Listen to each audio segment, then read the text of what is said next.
अऊज़ु बिल्लाहिस समीइल अलीम मिनश शैतानिर रजीम। बिस्मिल्लाहिर रहमानिर रहीम। अल्हम्दुलिल्लाहि रब्बिल आलमीन वस्सलातु वस्सलामु अला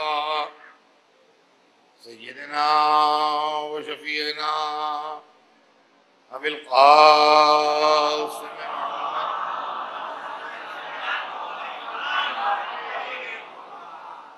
व आलिहि त्तय्यिबीन त्ताहिरीन अल-मासूमीन व लअनतुल्लाहि अला अअदाइहिम अजमईन मिन यौमिना हाज़ा इला यौमिद्दीन। अम्मा बाद फ़क़द क़ाल अल्लाहु सुब्हानहु तबारक व तआला फ़ी किताबिहिल मुबीन व हुवा अस्दक़ुस स्वादिक़ीन।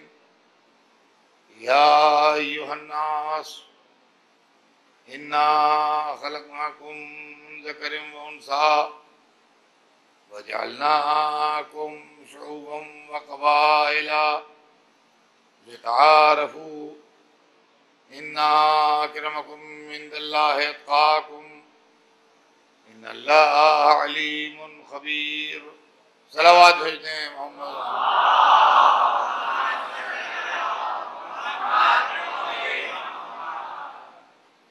इरशाद अक़दस जनाब रब्बुल इज़्ज़त है कि या इंसानों, हमने तुम्हें मर्द और औरत के ज़रिए खल्क़ किया और तुम्हारे अंदर मुख्तलिफ शोबे और कबीले करार दिए ताकि तुम पहचाने जाओ।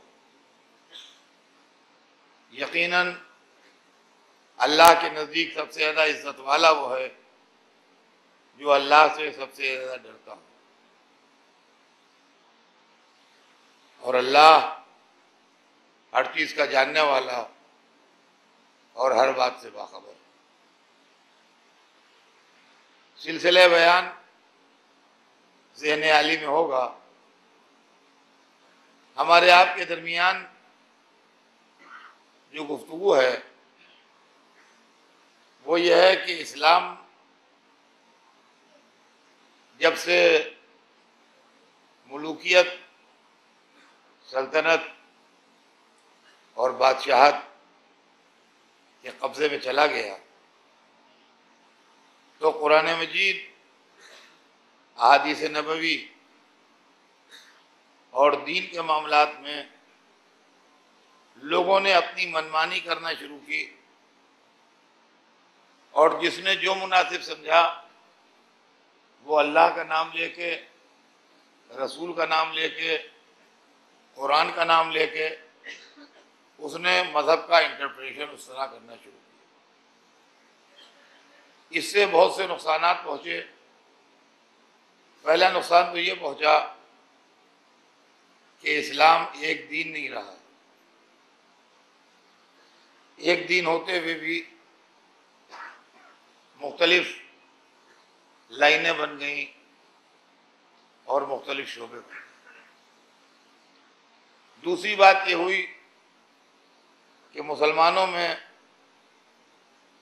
एक कशमकश नज़रियाती और मसलकी शुरू हो गई, जिसने कभी कभी बड़ी बदनुमा शक्ल इख्तियार कर ली, और उसके नतीजे में बहुत दुश्वारियाँ पैदा हुईं और बहुत सी खराबियाँ सामने आईं, आती रहती हैं। गौरतलब बात यह है कि इस्लाम को बताने के लिए और इस्लाम को समझाने के लिए और इस्लाम की वजाहत करने के लिए क्या ऐसे उलमा पर भरोसा किया जा सकता है और ऐसे रहबरों को माना जा सकता है जो किसी इंसान को ये समझा दें कि तुम काबा ढा दो तो तुम जन्नती हो, और किसी को ये समझा दें कि तुम इतने बड़े मोमिन हो कि अली भी तुम्हारे मुकाबले में दीन में दाखिल नहीं है, बल्कि वो दीन से खारिज हो गए। अगर इस्लाम यही है तो इस्लाम से फायदा क्या है? इस्लाम तो इंसानों को अमन सुकून का पैगाम देने आया था, वो खून बहाने नहीं आया था। वो इंसान को इंसान बनाने आया था। वो इंसान को फाड़ खाने वाला शेर भेड़िया बनाने नहीं आया था। लेकिन अंजामे कार जो हम देखते हैं वो यही तमाम चीजें हमारे सामने उभर के सामने आती हैं। हर आदमी जन्नत का ठेकेदार बना बैठा है। परसों मैंने अपनी मजलिस में ये बात कही थी कि मैं आपको जन्नत सुनाऊंगा। कल बयान एक ऐसे रुख पर घूम गया कि मैं आपको उस चीज को वाज़ेह नहीं कर सका। मेरे दोस्त जो मजलिसें सुनते हैं वो कभी कभी मुझे मुतवज्जे भी करते हैं कि आपने कल ऐसा कहा था, आज ऐसा नहीं हुआ। लेकिन उनको ये जहन में रखना चाहिए कि मेरे पास कोई प्रिपेयर्ड स्पीच नहीं होती है। मैं यहाँ बैठता हूँ, एक्सटेम्पोर बोलता हूँ, तो उसके नतीजे में कभी कभी बयान का रुख घूम जाता है तो बात दूसरी तरफ चली जाती है। चलिए, ये बात कि जिसका जब दिल चाहा उसने जन्नत का मुजदा दे दिया। तुम जन्नत में जाओगे, ये कर लो जन्नत में जाओगे, वो कर लो जन्नत में जाओगे, वो कर लो जन्नत में जाओगे। सबसे पहले जन्नत है क्या?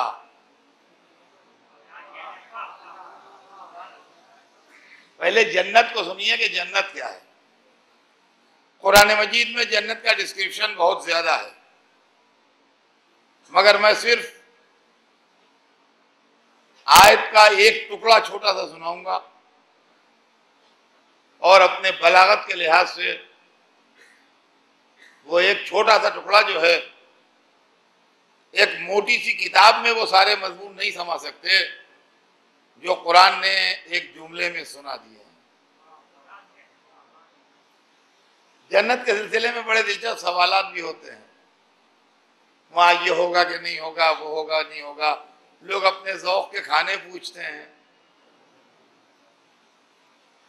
कि होंगे कि नहीं होंगे। तो कुरान मजीद ने इतना बलीग जुमला खुदा की कसम कह दिया है कि उससे ज्यादा बलीग जुमला मुमकिन नहीं है। और ये कुरान ही का मौजूदा है जो ऐसी जुमले इस्तेमाल कर सकता है, वरना इंसान के बस में नहीं है कि इतने खूबसूरत जुमले इस्तेमाल कर ले। सुनिए जन्नत की डिस्क्रिप्शन, पहले सुनिए जन्नत का डिस्क्रिप्शन कुरान में क्या है। जन्नत क्या है? इरशाद होता है एक जुमले में, फीहा मा तश्तहिल अनफुस। जन्नत में हर वो शय है जिसका जो आपका दिल चाहे। जन्नत में हर वो शय है जो आपका दिल चाहे। आपका दिल जो चाह रहा हो वो वहां मौजूद है। अब दुनिया में अरबों इंसान हैं, उनकी अरबों ख्वाहिशात हैं, उनके अरबों टेस्ट हैं, उनके अरबों जायके हैं। हम मान लीजिए खाने ही की बात ले लीजिए तो अरबों का मिजाज और है, ईरानियों का मिजाज और है, यूरोपियंस का मिजाज और है, हिंदुस्तानियों का मिजाज और है। कोई मिर्चों के बगैर खाना नहीं खाता, किसी को मिर्चें खिला दीजिए तो मुंह पीटने लगता है। तो अब सवाल यह है कि जन्नत में मिर्चें होंगी कि नहीं होंगी? फीहा मा तश्तहिल अनफुस। जन्नत में वो हर वो शय है जिसको आपका दिल चाहे। अब जो मिर्चें खाने वाला है उसके लिए मिर्चों वाला सालन भी मौजूद है, और जो मिर्च छूता नहीं, कोई मिर्च की हवा ना लगे, वो भी मौजूद है। भाई किसी को खजूर पसंद है तो खजूर है उसके लिए, किसी को अंगूर पसंद है तो अंगूर है उसके लिए, किसी को सेब पसंद है तो सेब है उसके लिए, किसी को आम पसंद है तो आम है उसके लिए। अब आमों में भी किस्में हैं। बम्बई वालों को अल्फांसो पसंद है तो अल्फांसो है, लखनऊ वालों को दशहरी पसंद है तो दशहरी है, बनारस वालों को लंगड़ा पसंद है तो लंगड़ा है। फियामा तश्तहिल अनफुस, वहां वो हर शय है जिसको आदमी का दिल चाहे। तवज्जो सुनिएगा, ये मैं इसलिए पढ़ रहा हूं कि बच्चों को जो लोग गुमराह कर रहे हैं कि ये करो तो जन्नत मिलेगी, वो करो तो जन्नत मिलेगी, वो करो जन्नत मिलेगी। जन्नत किसको मिलेगी? अब सुनिए, जन्नत किसको मिलेगी ये भी सुन लीजिए। जन्नत के सिलसिले में इरशाद हुआ कि तिलकल जन्नतुल लती नूरसुम मिन इबादिना मन कान तकिया। ये दूसरी आयत। अब जन्नत जब बटेगी तो मिलेगी किसे? तिलकल जन्नतुल लती नूरसुम मिन इबादिना मन कान तकिया। ये जन्नत वो है जिसका वारिस हम उनको बनाएंगे जो हमसे डरते हो, जो मुत्तकी हो, जो परहेजगार हो, उनको जन्नत का अल्लाह वारिस बनाएगा। विरासत में जन्नत उनको मिलेगी जो अल्लाह के परहेजगार बंदे हैं, अल्लाह से डरने वाले बंदे हैं, अल्लाह के इताअत गुजार बंदे हैं, उनको जन्नत मिलेगी। कातिलों को नहीं मिलेगी, खूनियों को नहीं मिलेगी, जालिमों को नहीं मिलेगी, दहशतगर्दों को नहीं मिलेगी, जमीन पर फसाद बर्पा करने वालों को नहीं मिलेगी। नेक, पारसा, मुत्तकी, अच्छे बंदे जो हैं उनको मिलेगी। अब आइए, जन्नत का ठेकेदार जो है और जन्नत जो इलाट करता है वो मौलवी है। देखिए, बुरा ना मानिए, जन्नत इलाट करता है मौलवी। इसलिए कि कोई वकील कभी आपसे बात नहीं करेगा कि मुझे वकील कर लीजिए, आप जन्नत में जाइएगा। कोई डॉक्टर आपसे ये नहीं कहेगा कि देखिए मेरा इलाज कीजिए, इंशाल्लाह ठीक हो जाइएगा, और अगर नहीं ठीक हुए और मेरा इलाज करते हुए मर गए तो सीधे जन्नत में जाइएगा।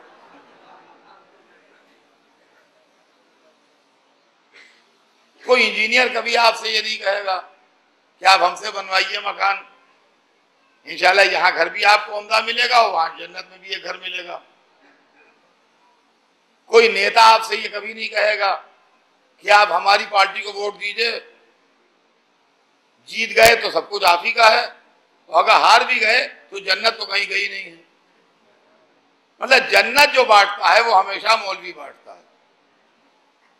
ये तयशुदा बात है कि जन्नत का अलॉटमेंट जो है वो मौलवी के हाथ में।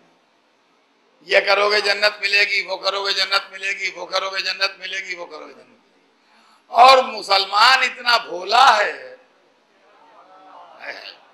मुसलमान इतना भोला है कि वो मौलवी साहब से जन्नत लेके खुशी खुशी चला आता है।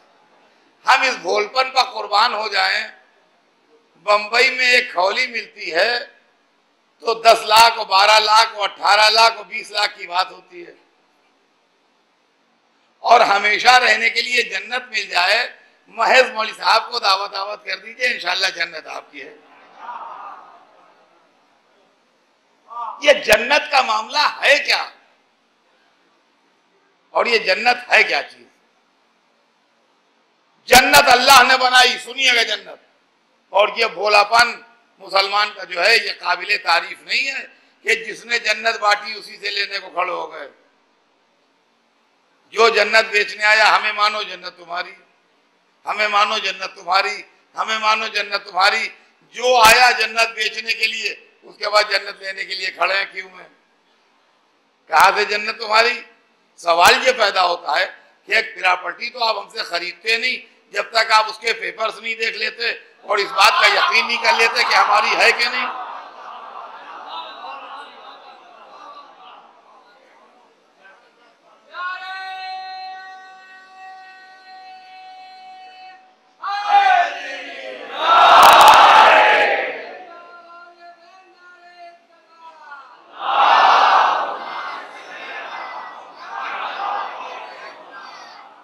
एक 10 बाई 10 का छोटा सा रूम आप हरगिज नहीं खरीदेंगे जब तक आप पेपर्स नहीं देख लेंगे, इत्मीनान नहीं कर लेंगे, सब कुछ नहीं कर लेंगे, उस वक्त तक आप एक पैसा देने वाले नहीं हैं। और जन्नत जिसका दिल चाहे खरीद ले।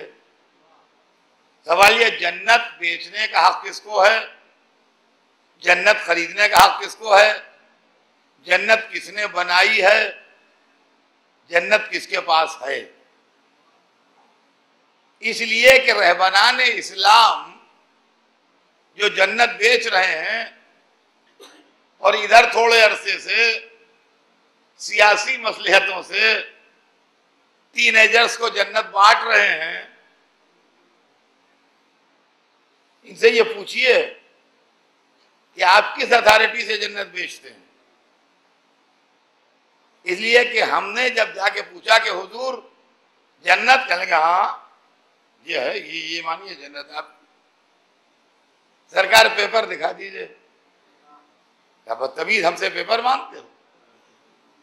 मालूम आलम इस्लाम में हम हर दरवाजे पर गए मगर जन्नत के पेपर किसी ने दिखाए नहीं, सिवाय एक दर के, सिवाय एक दर के, और वो दर था अली और फातिमा का दर। जब हम अली के दरवाजे पर गए, उस घर में गए जिसमें अली और फातिमा और हसन और हुसैन रहते थे, और कहा हम सब दरवाजों से पलट आए हैं। सुना है कि आपको मानने से भी कुछ लोग कह रहे थे जन्नत मिलती है। तो ये बताइए कि पेपर्स हैं आपके पास? तो उन्होंने बड़े इत्मीनान से जवाब दिया कि हाँ हैं, मौजूद हैं। क्या सरकार हमें दिखा दीजिए ताकि हम मुतमईन हो जाएं। क्या हमारे पेपर्स तुम्हारे घर में रखे हैं, देख लो। हमारे पेपर्स तुम्हारे घर में रखे हैं, देख लो। यहाँ क्या देखने आए हो? तुम्हारे ही घर में रखे हैं हमारे पेपर्स, देख लो। जी आपके पेपर हमारे घर में रखे हैं? कहा हाँ हमारे पेपर तुम्हारे घर में रखे हैं। कहा जी हम समझे नहीं, थोड़ा एक्सप्लेन कर दीजिए। कहा कुरान है तुम्हारे यहाँ? क्या कुरान है तुम्हारे यहाँ? हमने कहा जी हुजूर कुरान तो है, बेशक है। क्या बस अगर कुरान है तो उसी के अंदर देख लो, सूरह दहर के अंदर हमारे नाम जन्नत का बैनामा हुआ, वो मिल जाएगा। वो जवाब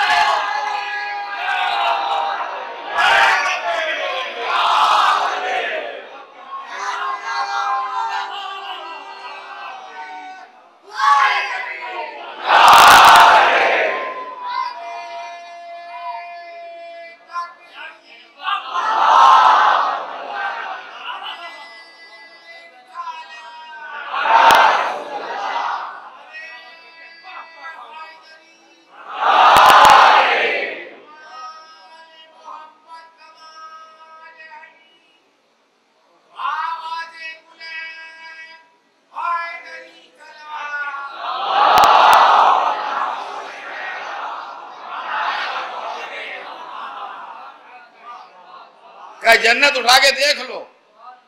अजीज़ान गिरामी, जन्नत ऐसे नहीं मिलती कि जिसका दिल चाहे जन्नत ले ले और जिसका दिल चाहे जन्नत बांट दे और जिसका दिल चाहे जन्नत पर अपना हक जमा ले। जन्नत हासिल करने के लिए किरदार की पाकीज़गी जरूरी है। जन्नत हासिल करने के लिए तकवा जरूरी है। जन्नत हासिल करने के लिए खौफ इलाही जरूरी है। जन्नत हासिल करने के लिए रब से राबिता जरूरी है।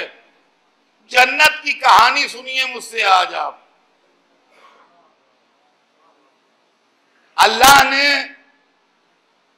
जन्नत बनाई मुत्तकीन के लिए, मोमिनीन के लिए, पैगंबरों के लिए, वसियों के लिए, वलियों के लिए, मासूमों के लिए, नेक किरदार इंसानों के लिए, अच्छे बंदों के लिए, दुनिया में अच्छाई करने वालों के लिए, इंसानों की खिदमत करने वालों के लिए। इन इंसानों में एक से एक बढ़ के इंसान, एक से एक बढ़ के इंसान, एक से एक उम्दा इंसान, एक से एक आला इंसान, एक से एक अल्लाह के प्यारे बंदे।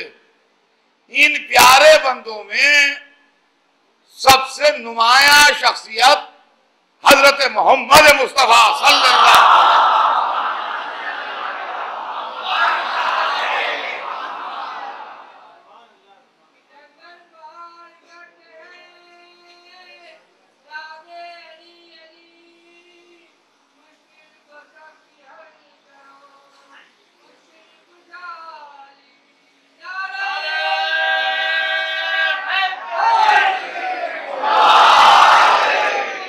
सुनिए, इन तमाम इंसानों में सीरत, किरदार, अमल, तकवा, खौफ खुदा, बुजुर्गी, जलालत, शान मोहम्मद अरबी। तो अल्लाह की जन्नत पर सबसे ज्यादा हक कुरान की आयतों की रोशनी में और इरशाद रब्बानी की रोशनी में किसका बना? सरवरे कायनात।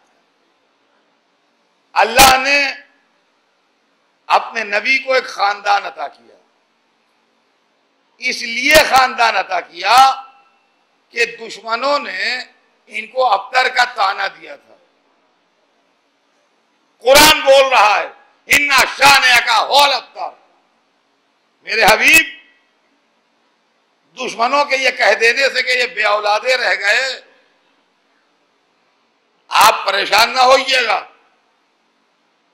आपका दुश्मनी अब्तर होगा, उसी की नस्ल खता होगी, वही बेऔलादा रहेगा, आप नहीं रहेंगे बेऔलादा। अल्लाह ने अपने रसूल को एक बेटी अता की,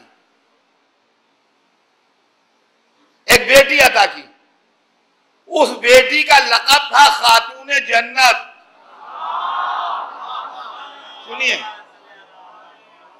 उस बेटी का लक़ब था खातून जन्नत।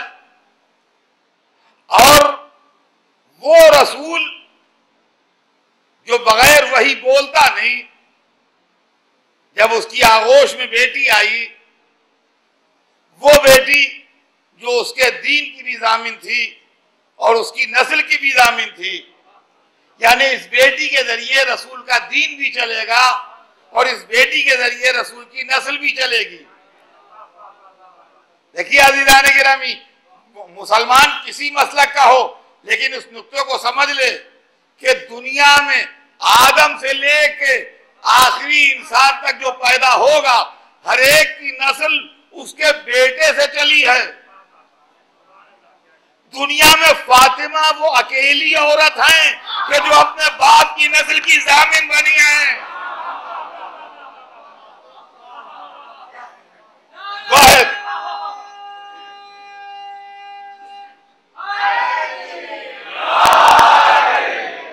वाहिद बीबी जो जामिन बनी अपने बाप की नस्ल की।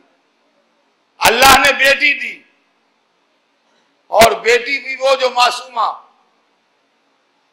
बेटी वो जो अपने बाप के नस्ल, दीन और मजहब की जामिन। हर बेटी वाले को ये फिक्र होती है कि बेटी मिली है तो दामाद भी अच्छा मिलना चाहिए। ये ह्यूमन नेचर है, ये हर वो शख्स जानता है जो बेटी रखता है। तकदीर से जैसा मिल जाए वो बात अलग है, देखिए वो बात अलग है, लेकिन दिल क्या चाहता है। इस मजलिस में हजारों आदमी ऐसे होंगे जो साहिब दुख्तर होंगे। हर आदमी चाहता है दामाद अच्छे से अच्छा मिले। तो रसूल को जब बेटी मिली तो रसूल के दिल में तमन्ना तो होगी कि दामाद अच्छा मिले। लेकिन जब बेटी शादी के लायक हुई और पैगाम आने लगे तो रसूल ने किसी से नहीं कहा। जो पैगाम लाया उससे कहा फातिमा की शादी के लिए मुझे इख्तियार नहीं है, खुदा को इख्तियार है। जो पैगाम लाया कहा फातिमा की शादी के लिए मुझे इख्तियार नहीं है, खुदा को इख्तियार है। या रसूल अल्लाह, ये क्या फरमा रहे हैं? चांद दो करने का इख्तियार तो है, सूरज को पलटाने का इख्तियार तो है, सितारे को जमीन पर उतार लेने का इख्तियार तो है, अंग्रेजों को कलमा पढ़वाने का इख्तियार तो है, नालैन समेत काबा कौसैन से गुजर जाने का इख्तियार तो है। बेटी की शादी का इख्तियार नहीं है। दुनिया के हर बाप को है, आपको नहीं है। आप फरमा रहे हैं बिल्कुल सही है, हम मानते हैं, मगर हैरत है कि जो सबको दिया वो आपसे इख्तियार ले लिया। मुमकिन है जवाब दे, मेरी बेटी की अजमत समझ, बात समझ में आ जाएगी। अगर मेरी बेटी खाली एक मुसलमान लड़की होती तो मुझे इख्तियार होता, जिस अच्छे मुसलमान के साथ चाहूं शादी कर दूं। मेरी बेटी है मासूमा, मासूमा की शादी गैर मासूम से नहीं होती। मैं मुसलमान बनाता हूं, मासूम नहीं बनाता। मासूम अल्लाह बनाता है, जिसको मासूम बनाया होगा हज़रत फातिमा उसके साथ होगा। अच्छा, आप जिंदगी की ऊंच नीच भी आप समझिए। जो बहुत ऊंचे घराने होते हैं, जिनकी लड़कियां बहुत ज्यादा क्वालिफाइड हो जाती हैं, उनकी यहां भी शादी की प्रॉब्लम होती है।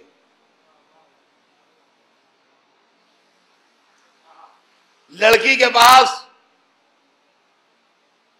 ये लिस्ट है डिग्रियों की फॉरेन यूनिवर्सिटी की।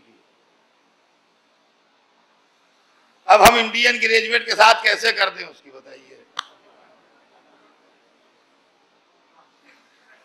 हमारा घर इतना ऊंचा है, बराबर के घर में रिश्ते नहीं मिल रहे हैं। नीचे खानदान में शादी करते दुनिया क्या कहेगी। देखिए, प्रॉब्लम होती है बेटी वालों के लिए बहुत ज्यादा। अल्लाह ने दुनिया में मोहम्मद के घर को सबसे ऊंचा बनाया। अब किसी घर से भी बेटा आए, इनके घर से नीचा होगा। किसी घर से भी बेटा आए, इनके घर से नीचा होगा। अब लोग क्या कह रहे, भाई मजबूरी थी, कहां से लाते। अब समझ में आया कि लामकान ने घर क्यों बनवाया।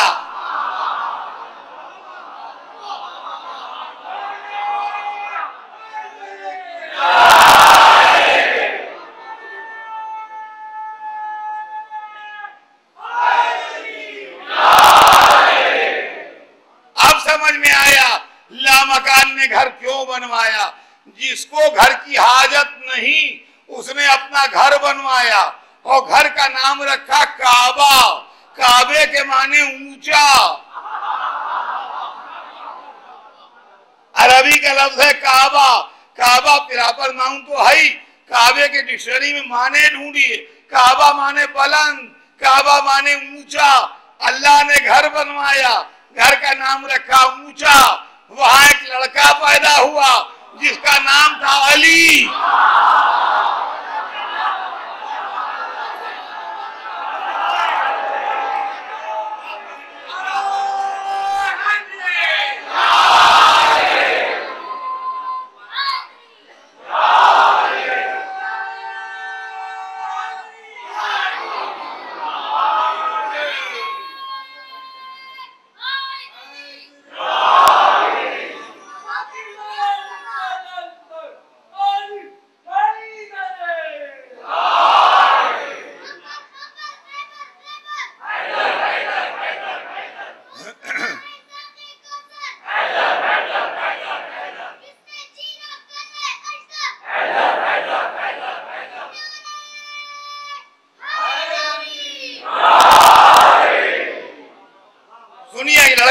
हुआ जिसका नाम था अली। अली के माने भी ऊंचा, बुलंद। काबे के माने भी बुलंद, अली के माने भी बुलंद। अल्लाह ने इस अली का सिलेक्शन किया रसूल की दामादी के लिए, ताकि नजर न झेपे कि नीचे घर के लड़के से शादी कर दी। अब अली और फातिमा की शादी हुई। शादी हुई तो अल्लाह ने एक के बाद एक बेटा दिया। वो रसूल जिनसे बेटे दे के बचपन में ले लिए थे, अब अल्लाह बेटी के जरिए उनको बेटे दे रहा है। एक बेटा हुआ, उसका नाम हुक्म खुदा से हसन रखा गया। दूसरा बेटा हुआ, उसका नाम हुक्म खुदा से हुसैन रखा गया। अब मोहम्मद का घर बेटों से आबाद हुआ। एक कांधे पर हसन, एक कांधे पर हुसैन, एक गोद में हसन, एक गोद में हुसैन, एक दानू पर हसन, एक दानू पर हुसैन। अब जो वही के जरिए रसूल बोला तो यूं बोला कि अल हसन वल हुसैन सैयदा शबाब अहले जन्नत मोहम्मद।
सुनिएगा, अब ये दोनों बच्चे जो आगोश रसूल में आए तो फरमाया अल हसन वल हुसैन, हसन हुसैन सैयदा शबाब अहले जन्नत, जन्नत के जवानों के सरदार। देखिए जन्नत के रिश्ते देखते आइएगा, और ये वो हदीसें हैं जिसको सारे मुसलमान मानते हैं, किसी एक फिरके की नहीं है। हाँ, हसन हुसैन जन्नत के जवानों के सरदार। देखिए किसी मुल्क में भी सरदार से दुश्मनी रख के आप रह नहीं सकते हैं।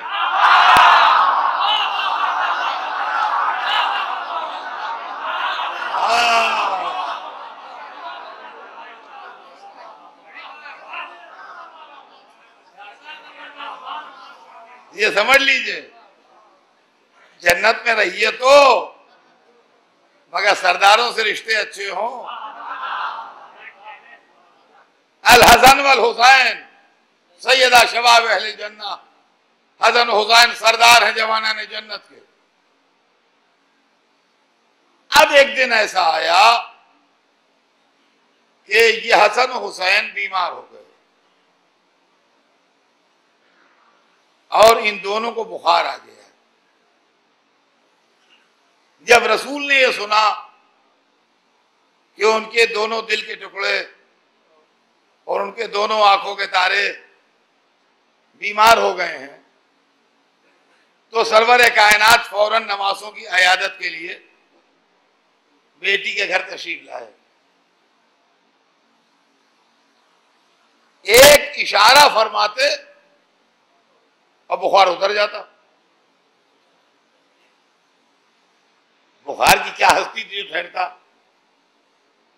बच्चों के माँ बाप भी ऐसे थे कि अगर जरा से लब हिला देते तो बुखार उतर जाता। खुद बच्चे भी ऐसे थे।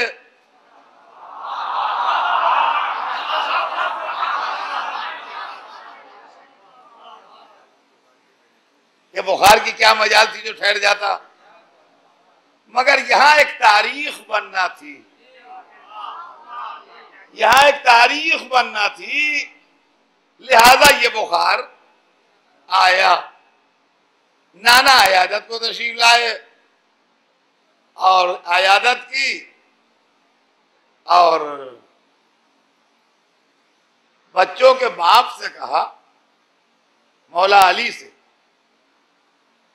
कि या अली अल्लाह से नजर मान लो बच्चों को शिफा होगी। मौला अली ने फौरन कहा कि बेहतर, और उसी वक्त फरमाया कि मैं 3 रोजे रखूंगा अगर मेरे बच्चे अच्छे हो गए। जैसे ही अली ने कहा कि मैं 3 रोजे रखूंगा, बच्चे अच्छे हो गए, वैसे ही उनकी वालदा ने कहा कि मैं भी रखूंगी, अगर बच्चे मेरे अच्छे हो गए तो मैं भी अल्लाह की राह में 3 रोजे नजर करूंगा। जब इन दोनों ने ये बात कही तो बच्चों ने कहा हम भी रखेंगे। अब ये अजीब बात थी कि मैंने न किसी किताब में पढ़ा न किसी आलिम से सुना। जो बुजुर्ग खानदान थे उन्होंने कहा तो कि नजर कर लो, मगर खुद नजर फरमाई नहीं। यानी हुजूर ने न नजर मानी और न कहा कि मैं भी रखूंगा रोजे। अयादत करके बेटी दामाद से कह के चले आए। एक आध दिन में बच्चों का बुखार उतर गया। नजर पूरी करने का टाइम आ गया। अब रोजे शुरू हो गए, रोजे शुरू हो गए। मौला अली जाके कहीं से जौ लाए और ऊन लाए। जौ जो थे वो ऊन काटने की कीमत थे, लाके सैयदा को दिए। क्या बीबी ये जौ हैं, ये ऊन है, ये इसकी कीमत। मासूमा ने 3 हिस्से किए जौ के अलग, 3 हिस्से किए ऊन के। ऊन काटा उसे, जब उसको काट लिया तो उस जौ पर उनका हक हो गया, ये कि वो उसकी कीमत थे। वो जौ पीसे गए, उसकी रोटियां तैयार हुई। इफ्तार का वक्त आया, मासूम रोजादार बैठे, रोटियों की तरफ हाथ बढ़ा, दरवाजे पर आवाज आई कि मैं मिस्कीन हूं, भूखा हूं। अली ने रोटी उठाई, फातिमा ने अपनी रोटी उठाई, हसनैन ने अपनी रोटी उठाई, दे दी। मालूम है इस घर में बच्चे बूढ़े बराबर होते हैं। ये नहीं हुआ कि भाई तुम बच्चे हो, तुम खा लो, हम दिए दे रहे हैं। मिस्कीन को रोटी दे दी गई। दूसरे दिन फिर ऊन काटा गया, जौ पीसे गए, रोटियां तैयार हुई। आज आवाज आई मैं यतीम हूं, भूखा हूं। रोटियां चली गई। रोजे पर रोजा हुआ। देखिए यह है सही मानों में रोजे पर रोजा। हमारा जो रोजे पर रोजा होता है वो उस दिन होता है जिस दिन पिछले को नहीं उठते हैं, और इफ्तार में जो खाते हैं वो भूल जाते हैं और दिन भर गुस्से में रहते हैं कि आज रोजे पर रोजा है। लेकिन ये रियल रोजे पर रोजा है। दूसरे दिन यतीम को दे दिया सब। तीसरा दिन आया, रोटियों की तरफ हाथ बढ़े थे कि आवाज आई असीर हूं, भूखा हूं। आज कौन सा लफ्ज जबान के पास है, नहीं है, जबान का दम टूट गया। तीसरा रोजा, तीसरा रोजा वाकया पूरा कुरान ने रिकॉर्ड करके सुनाया सूरह दहर में। सूरह इंसान भी उसको कहते हैं, सूरह दहर भी कहते हैं, जिसका जो चाहे कुरान में देख ले। इरशाद हुआ यूफूना बिन नजरे व यखाफूना यौमन कान शर्रुहु मुस्ततीरा व युतमूना ताम अला हुब्बिही मिस्कीनम व यतीमम व असीरा।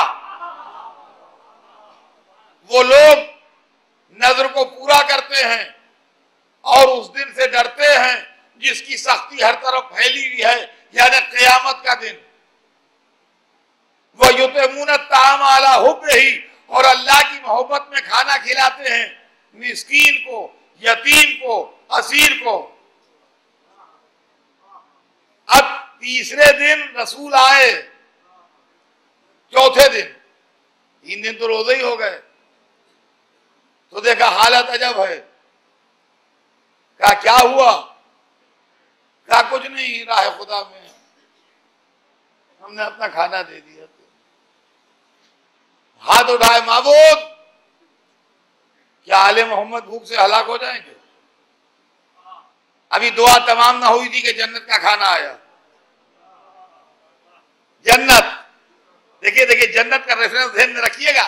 आज जन्नत पढ़ रहा हूं, जन्नत से खाना आया।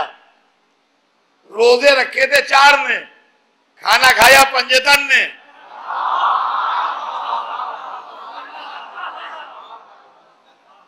और खाने के साथ सूरा आया, खाने के साथ सूरा आया। जिस सूरे में सेल डीड है जन्नत की, वह जज़ाहुम बिमा सबरू जन्नतम व हरीरा, तुम्हारे सब्र के बदले में हमने तुम्हें जन्नत और जन्नत का जितना रेशम था वो सब दे दिया। देखिए, जन्नत का हुआ बैनामा, तो बैनामा हुआ किसके नाम? उन्हीं के नाम हुआ ना जिन्होंने रोजे रखे। अली, फातिमा, हसन, हुसैन, जितने फजाइल हैं सब पंजेतनी हैं। आये तथीर पंजेतनी है, आया मुबाहिला पंजेतनी है, सलवात पर मोहम्मद वाले मोहम्मद है। जन्नत के बैनामे में 4 हैं, 5 नहीं। या हुजूर आप भी रोटी दे देते, एक आपकी रोटी भी शामिल हो जाती। आपने क्यों अलग रखा अपने को? मुमकिन है जवाब में मेरी मसलहत थी ताकि अमल अहले बैत का वजन मालूम हो।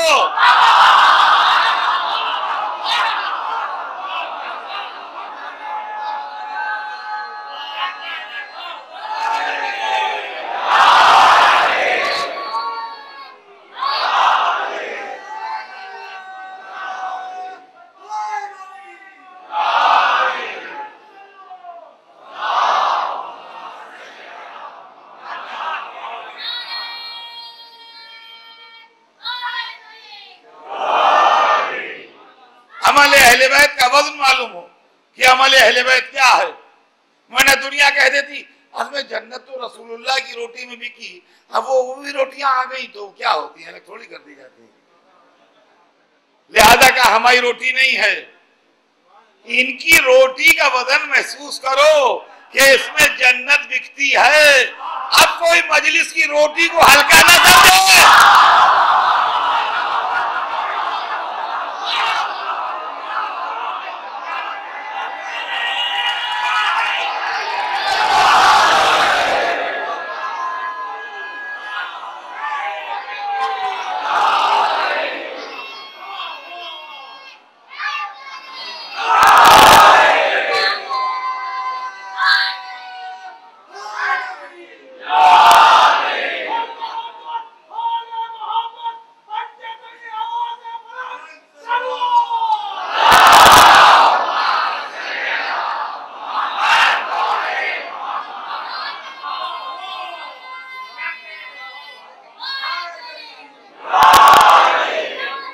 बड़ों की बातें बड़े जाने, बड़ों की बातें बड़े जाने, हम नहीं बोल सकते। लेकिन ये हमने कहीं पढ़ा नहीं कि रसूलुल्लाह ने भी मन्नत मांगी हो। इन्हीं रोटियों पर जन्नत भी की। अब या इसलिए हो कि रोटियों का, अहले बैत की रोटियों का वजन मालूम हो, और या भाई भी बात ये हो, अब तो जो भी हो हम कह नहीं सकते कुछ, कि अगर रसूल की रोटी भी शरीक हो जाती तो एक शेयर उनका भी होता। सियाने लोग कहते हम अहले बैत के हिस्से में नहीं जाएंगे, रसूली के हिस्से में रहेंगे।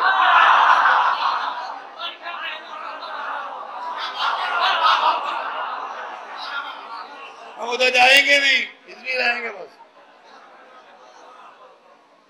एक हिस्सेदार वो भी तो हैं। लिहाजा रसूल ने कहा मैं अपनी रोटी शामिल ही नहीं करता, जिसको जन्नत चाहिए दरे अहले बैत आए। और भाई फिर समझदारों के लिए एक जुमला अर्ज करता हुआ चलूं जल्दी से। और भाई बात ये भी तो है ना कि जन्नत तो विरासत से मिल रही है। हम गरोह अंबिया वारिस तो होते नहीं ना, वारिस सलावत भेज दे मोहम्मद।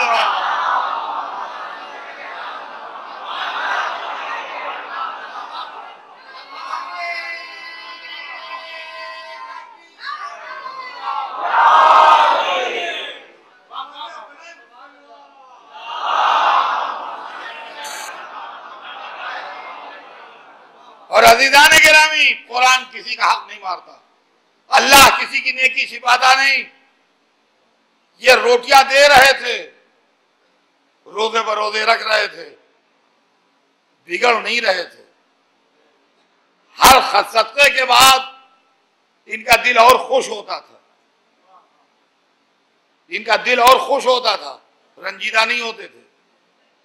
उसकी वजह है, देखिए मैं जिंदगी से मजलिस पढ़ता हूं, ये आप सब जानते हैं। आदमी भूखा रह के खुश होता है कब? जब बीच में मोहब्बत होती है। कहत पड़ा हुआ है, एक औरत है, उसकी गोद में उसका 3 बरस का बच्चा है, दोनों भूखे हैं और 2 वक्त गुजर चुके हैं, किसी को कुछ नहीं मिला है। और तीसरे वक्त एक रोटी मिली औरत को, निवाले बना बना के उसने बच्चे को खिला दी। 3 बरस का नासमझ बच्चा ये नहीं कह पाया मां से कि आधी तुम खा लो आधी हम खा लें। 2 वक्त का भूखा था, पूरी रोटी खा गया, खा के सो गया।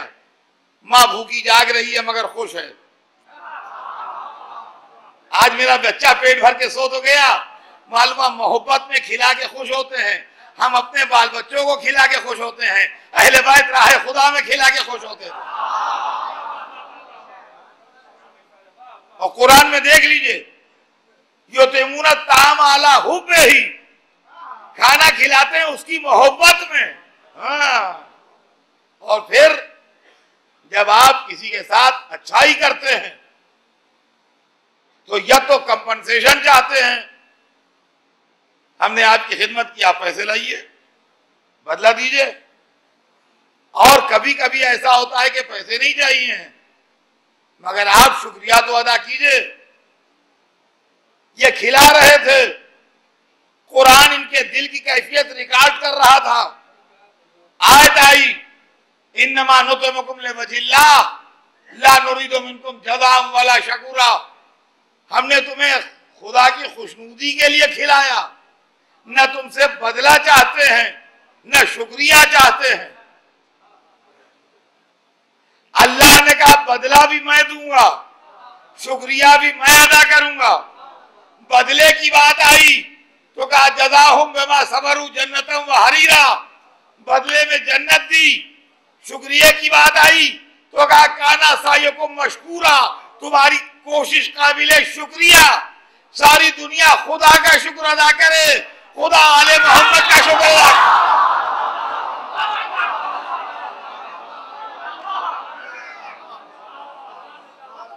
शुक्रिया अदा हो रहा। काना सायुकुम मशकूरा। तो अजीजों, जन्नत किसकी हुई? जन्नत के मालिक अली, फातिमा, हसन, हुसैन। जब फातिमा शहीद हो गई तो कौन मालिक? अली, हसन, हुसैन। जब अली भी शहीद हो गए तो प्रॉपर्टी कहा जाएगी? हसन और हुसैन मालिक। जब हसन शहीद हो गए तो हुसैन, जब हुसैन भी शहीद हो गए तो विरासत से किसको मिलेगी? मन काना तकिया, जो अल्लाह से डरते होंगे, तो हुसैन की विरासत ज़ैनुल आबिदीन को है। तो अपने जमाने में ज़ैनुल आबिदीन पूरी जन्नत के मालिक। इमाम ज़ैनुल आबिदीन की विरासत मिली इमाम मोहम्मद बाक़िर को, वो अपने जमाने में पूरी जन्नत के मालिक। उनकी विरासत मिली इमाम जाफर सादिक को, वो अपने जमाने में पूरी जन्नत के मालिक। अजीजों, आदमी की हैसियत देख के बात की जाती है। इमाम जाफर सादिक अपनी जिंदगी में पूरी जन्नत के अकेले मालिक थे। अगर मालिक ने कह दिया कि जो मेरे जद पर रोए उस पर जन्नत वाजिब,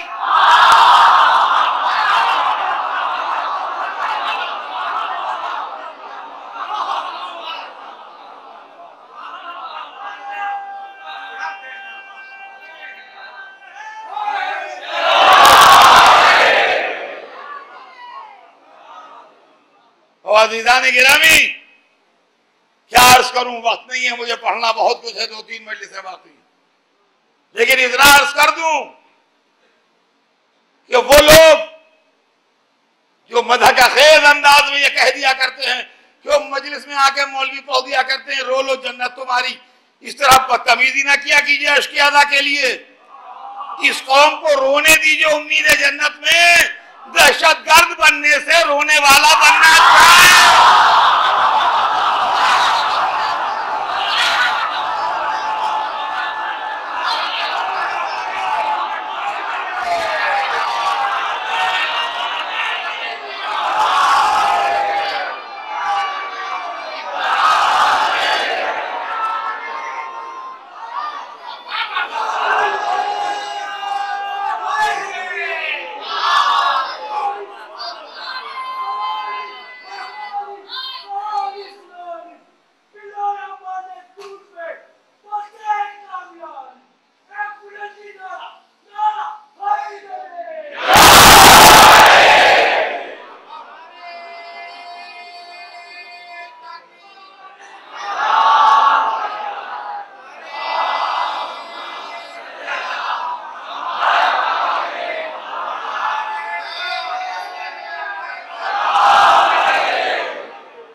तो अज़ीज़ान गिरामी, ये आंसू आप इनको कम हकीकत न समझिए, ये उसके गम में बहाए जाते हैं जो 3 दिन प्यासा रहा।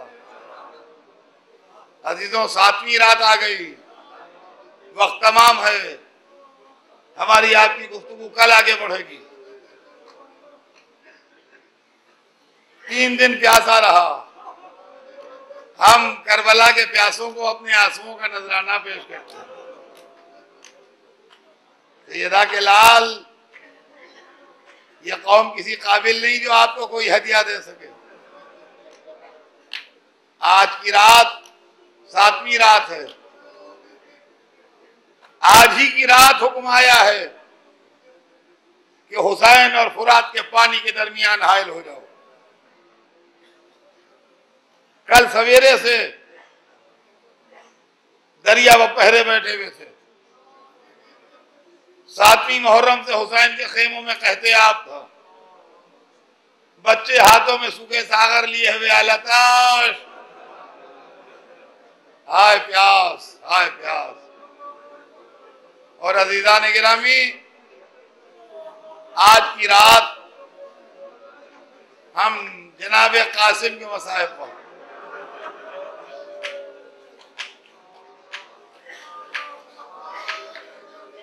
हाय हुसैन,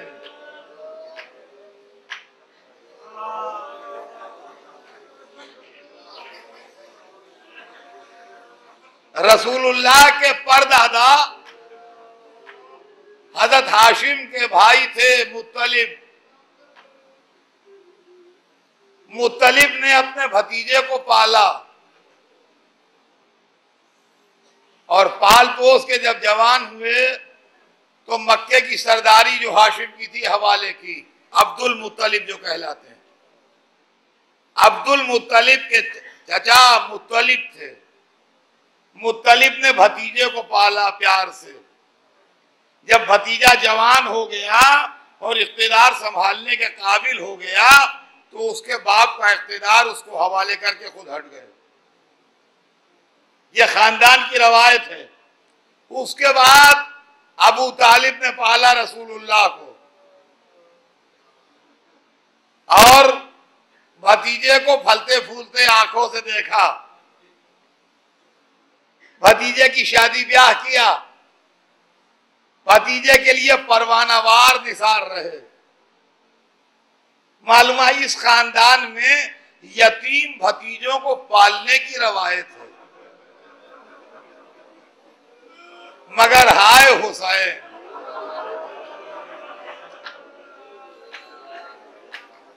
कासिम 3 बरस के थे जो यतीम हुए। कासिम 3 बरस के थे जो यतीम हुए। हुसैन ने अपने कलेजे से लगाया। बच्चे को एहसास यतीमी ना हो। हुसैन के बेटे को ज़ैनब ने पाला, हसन के बेटे को हुसैन ने पाला।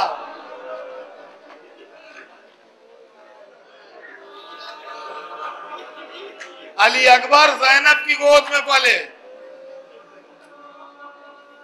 कासिम हुसैन की गोद में पले। आशूरे का दिन आया, बार बार कहते थे चचा इजाजत दीजिए, इजाजत नहीं मिलती थी। आखिर में बाजू का तावीज खोला, वो तावीज नहीं था, वो बाप का खत था बेटे के नाम। खत लिए हुए चचा के पास पहुंचे, भाई का खत देखा, आंखों से आंसू जारी हुए। रवायत में है किसी शहीद को रुखसत करते वक्त हुसैन इतना नहीं रोए जितना कासिम को गले लगा के रोए।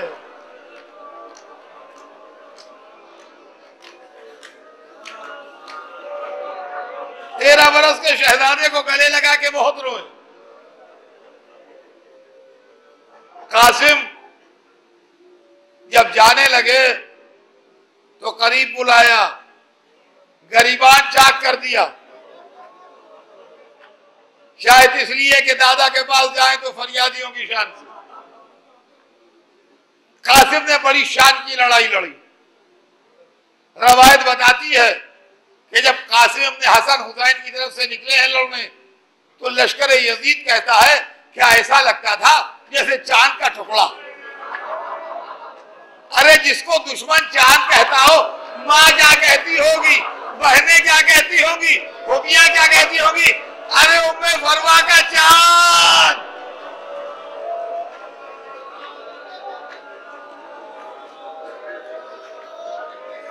लड़ते रहे, बड़ी शान से लड़े, खड़े खड़े अर्ज़क़ शामी और उसके 4 बेटों को कत्ल किया।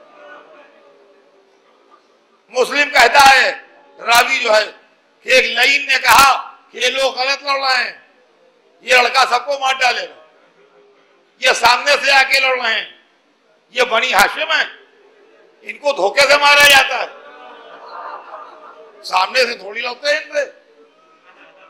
और वो पीछे पीछे चला धोखे की तलाश में, और कासिम पर वो हमला किया जो जंग उहद में हमजा पर हुआ था। रवायत बताती है घोड़े से त्योरा के गिरे, आवाज दी ए चचा। हदीस में हुसैन किसी शहीद के लाशे पर इतना तेज नहीं गए जितना कासिम के लाशे पर।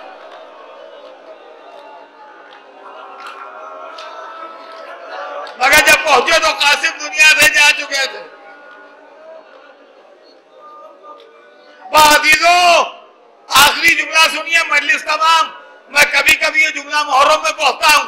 हुसैन हर शहीद का लाशा उठा लाए, मगर जब कासिम की मैयत उठाई तो चटाई मंगवाई, लाशे के टुकड़े रखे।